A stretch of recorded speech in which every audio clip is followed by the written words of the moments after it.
भोजन बनाया। सो विचार किया कि गुरु जी ने कहा था कि भगवान को बुला लेना जब भोजन बन जाए।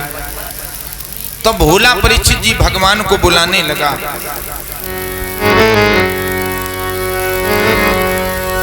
कि राजा राम आइए, श्री राम आइए, मेरे भोजन का भोग लगाए।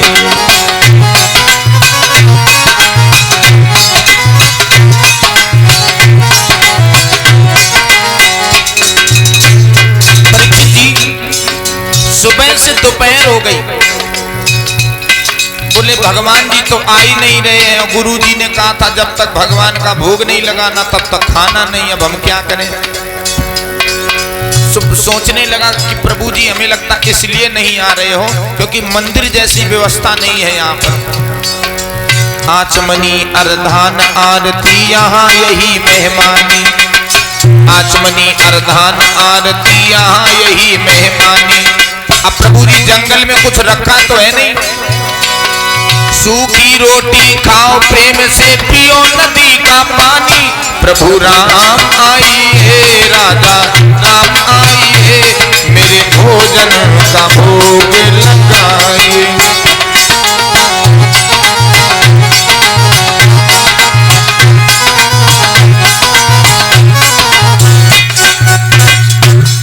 बुलाया परीक्षित जी। अब भगवान कोई स्वयं तो आकर के प्रसाद पाते नहीं, हम लोग श्रद्धा भाव से बस भोग लगा देते, नाम ले लें। अब वो इतना भोला था, उसने सोचा कि भगवान आएंगे और हमारे रोटियां जो हैं सब्जी जो है उसका भोग लगाएंगे स्वयं आके। इतना भोला सरल स्वभाव का। नहीं आए भगवान, बेचारा आंखों में आंसू आ गए। बोले हमें लगता है कोई गलती हो रही है हमसे, इसीलिए प्रभु नहीं आ रहे। लेकिन फिर विचार करने लगा कि राम जी ऐसा तो नहीं है कि तुम मंदिर के भरोसे बैठे रहो कि आज मंदिर में प्रसाद पाएंगे। एकादशी आज मंदिर में, जो तज दोगे भूल करोगे भोजन रूखे सूखे। अरे भूल करोगे जो तज दोगे भोजन रूखे सूखे। एकादशी आज मंदिर में और बैठे रहोगे भूखे। प्रभु राम आइए, राजा राम आइए, मेरे भोजन का भोग लगाइए।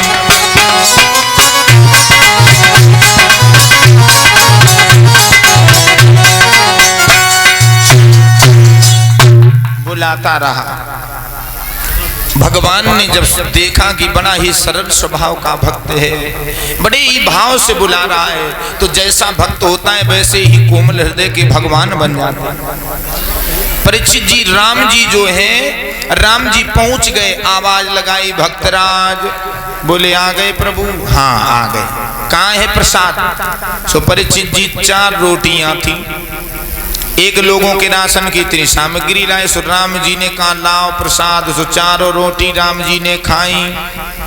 राम जी बोले भक्तराज हम चल रहे। सो बेचारा एकादशी में भूखा ही रह गया। बोले प्रभु जी जा तो रहे हो लेकिन अब की बार बताए जाओ अकेले कितनी रोटी बना के रख ले। भगवान बोले बना लेना हम आ जाएंगे। गया, दूसरी एकादशी आई। गुरुजी से बोला गुरुजी अब की बार 2 लोगों की भोजन के इतनी सामग्री देना। गुरुजी ने पूछा 2 लोग कौन है? बोले एक हम और एक तुम्हारे भगवान राम जी। वो भी आए थे, वो भी वही खा गए, हम तो भूखे ही रह गए। सो गुरुजी ने सोचा कि ऐसा है कि ज्यादा खाता है इसलिए ये कह रहा है, भगवान थोड़ी ना भोग लगाने स्वयं आएंगे, ज्यादा खाता है, चलो कोई बात नहीं दे दे। 2 लोगों की भोजन की सामग्री दे दी। दूसरी एकादशी भोला गया, भोजन बनाया। अब भोजन बना के वही रटन लगाई, राजा राम आइए, सीता राम आइए। सो अब की बार राम जी अकेले नहीं आए, 2 लोग आ गए। राम जी और मैया जानकी को भी ले आए। अब 2 लोगों की भोजन सामग्री 8 रोटियां। सो भोला ने देखा, बोले प्रभु जी आप तो मान लो गुरु जी के पिताजी हो, प्रभु हो, ये संग में कौन है? भगवान बोले ये हमारी धर्म पत्नी है। बोला अच्छा माता जी संग में अब की बार आई, कोई बात नहीं, लो भोजन करो। सो 4 रोटियां दोनों लोगों ने खाई। अब राम जी चले। बोला प्रभु जी अब की बार बताए जाओ, 2 लोग आओगे? अब तो ज्यादा नहीं आओगे ना, फिर आ जाओ कोई बढ़ के। बोले नहीं, अब की बार हम 2 लोग आएंगे, तुम बना लेना। परीक्षित जी तीसरी एकादशी आई तो भोला ने सोचा 3 लोगों की भोजन सामग्री ले लें। पिताजी आ गए थे, माता जी और अपने लिए 3 लोगों की भोजन सामग्री लेकर भोला गया। भोजन बनाया, बना करके जैसे ही परीक्षित जी बुलाया तो अब की बार भगवान 2 लोग नहीं आए, अब की बार आ गए 3। अच्छा, जैसा भक्त है वैसे ही भगवान बन रहे। अब की बार आ गए राम और मैया जानकी और लक्ष्मण जी को फिर ले आए। लक्ष्मण जी आ गए अब की बार। सो बोला प्रभु जी ये आप तो आप हो, संग में ये माता जी हैं, और ये कौन है? राम जी बोले ये हमारे छोटे भाई लक्ष्मण है। सो बोला तुम्हारा ठेका ले रखा कि तुम्हारे पूरे खानदान का ठेका ले रखा? एक को बुलाओ 2 आ गए, 2 को बुलाओ अब 3 आ गए। 12 रोटी, सो 4 तीनों लोगों ने खाई चले गए। भोला चौथी बार में सोचा अब की बार चाहे 3 आए चाहे 4 आए, अब की बार 8 लोगों की सामग्री दो गुरु जी। गुरु जी चक्कर में पड़ गए। हमें लगता है चेला राशन बेच देता है भाई, 4 लोगों की सामग्री खा जाएगा, अभी 8 लोगों की ले जा रहा है, बेचता है। तो शिष्यों से कह दिया कि दे दो, अब की बार पीछे से हम भी चलेंगे, देखेंगे। परीक्षित जी जंगल में जब पहुंचे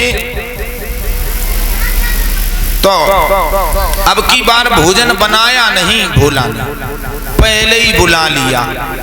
राजा राम आइए, सीता राम आइए, मेरे भोजन का भोग लगाइए। सो राम जी, लक्ष्मण जी, जानकी, हनुमान जी, भरत जी, शत्रुघ्न सब लोग आ गए। तो राम जी ने कहा बोलो भक्तराज कहाँ है प्रसाद? बोला प्रभु जी है, अब की बार बनाया नहीं है। एक कहो तो 2 आते, 2 कहो 3 आते, पूरे खानदान का ठेका ने अब की बार बंदरऊ संग में ले आए। हनुमान जी सोचने लगे कैसे भक्त के पास ले आए प्रभु जी। बोला वो रखी कढ़ाई, वो रखी तवा, कंचुली, बनाओ खाओ, हमारे बस के बाहर है। मोते नहीं बनत बनाए, बनाओ और स्वयं खाओ। सो लक्ष्मण जी को आया क्रोध, बोले कैसा भक्त है, भगवान से कह रहा बनाओ और भोजन खाओ। सो राम जी ने कहा नहीं, भरत जी को आदेश दिया, लक्ष्मण जी को आदेश दिया, प्रसाद तैयार करो। परीक्षित जी ऐसे भक्त हुए, प्रसाद बनाने लगे भगवान। भरत जी भंडारे बनाने लगे,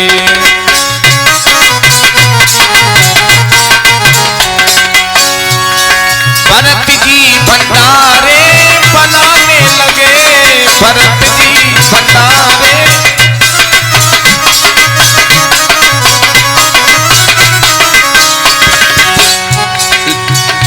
लखन चुन चुन के लकड़ी, लखन चुन चुन के लकड़ी कंस लाने लगे, भरत जी भंडारे।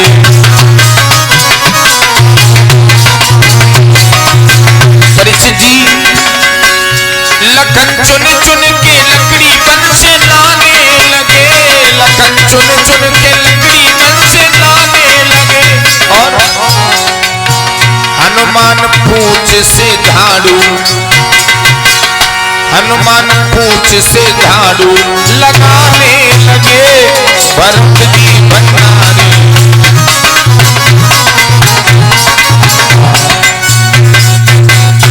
परीक्षित जी प्रसाद तैयार किया। भोला एक पेड़ के नीचे पीठ घुमा के बैठ गए, बोले खाने को तो मिलेगा ही नहीं, देखो काहे को, देखोगे तो भूख लगेगी। पीठ घुमा ली। अब भोजन बना, सबने खाया, थोड़ा बहुत बचा, भोला ने सोचा अब मिलेगा। जो भगवान खा रहे तब तक गुरुदेव का आगमन हो गया। आहा, गुरुदेव जी भोला के पास गए, बोले भोला तुम कह रहे थे कि प्रभु जी आते, भोजन करते, प्रसाद पाते, कहाँ है भगवान? इसका मतलब तुम राशन लाते थे, बेचते थे दुकान में, ऐसा कपट। बोला बोला गुरुजी सामने प्रभु भोजन कर रहे, आपको दिखाई नहीं दे रहे। गुरुदेव ने कहा नहीं बेटा, नहीं दिखाई दे रहे। बोला प्रभु के पास गया, बोला प्रभु आप हमें दिखाई दे रहे और हमारे गुरुदेव को नहीं दिखाई दे रहे। हाथ पकड़ करके गुरु का परीक्षित जी बोला ने जैसे स्पर्श किया, भगवान के दर्शन होने लगे। आहा, परीक्षित महाराज, यदि गुरुदेव